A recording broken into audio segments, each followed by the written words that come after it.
Pollock See said. right there? See, okay. You see this one right here? Yeah.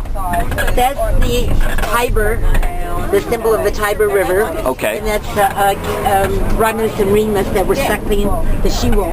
Oh. Did you see the she-wolf? Yes. Okay. So Now we're coming to Quirno Palace, and those two equestrian statues you'll see over there are the protector gods of Rome, Castor and Pollux. This is the Pope's Summer Palace. It used to be. In 1870, it was taken away from them. It is now the Presidential Palace, President of Italy. The reason why the popes came here is they always had the Dome of St. Peter's in view.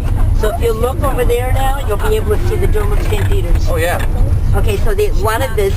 The reason was that this was higher than St. Peter's, so it got a little bit more breeze in the summertime, and they could always keep their eye on St. Peter's. Okay. Blocks over there? Yeah. That's another piece of the Servian wall, the protective wall, the defensive wall, and that dates back to about 400 BC. I showed you a chunk of it yesterday, and this is the other remnants of it. How many walls are there? There are three. There is the Servian wall, which is this one over here, 400 BC. There's the Aurelian wall, about 270 AD, and the Leonine wall, which is the wall around St. Peter's. Now to your left was the nephew of Emperor Hadrian, and they were both Spanish emperors who had worked their way up the rank of the Roman army and became emperors. Now we're about to get into Piazza Venezia. Again, that is where Mussolini used to stand on his balcony and watching his troops march over towards what you know is the Coliseum.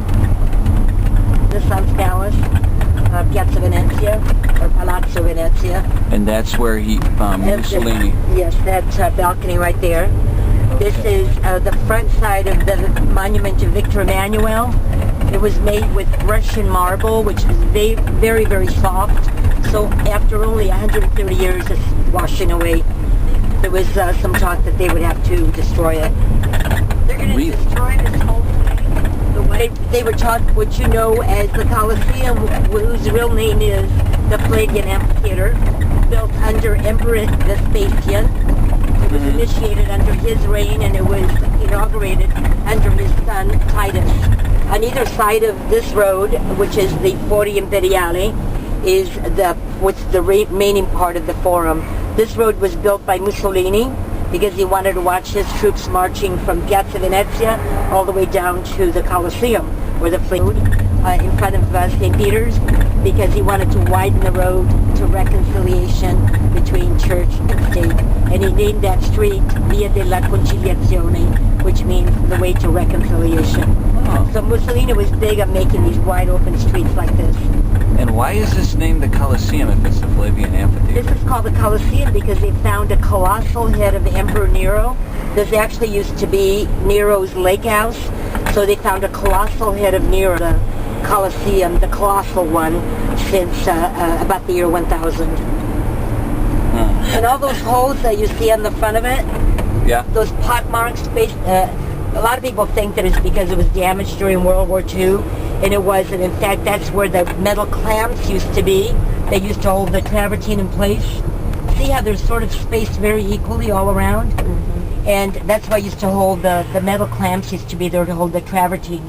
Now the travertine palace, and Urban VIII's last name was Barberini, which means the little barbarian.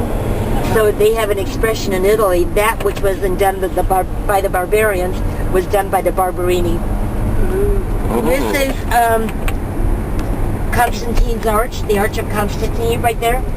It began as the Arch of Maxentius, this co-ruler, and then when Maxentius lost the battle that he had against Constantine. To the right is Palatine Hill, and this is where the emperors all lived so they could keep an eye on the Forum and all the center of power.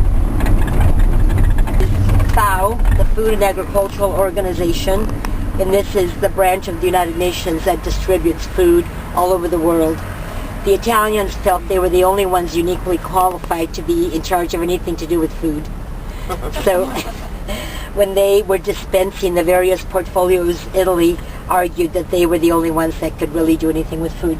And then to the right over there where you see that little baby tower is Circus Maximus.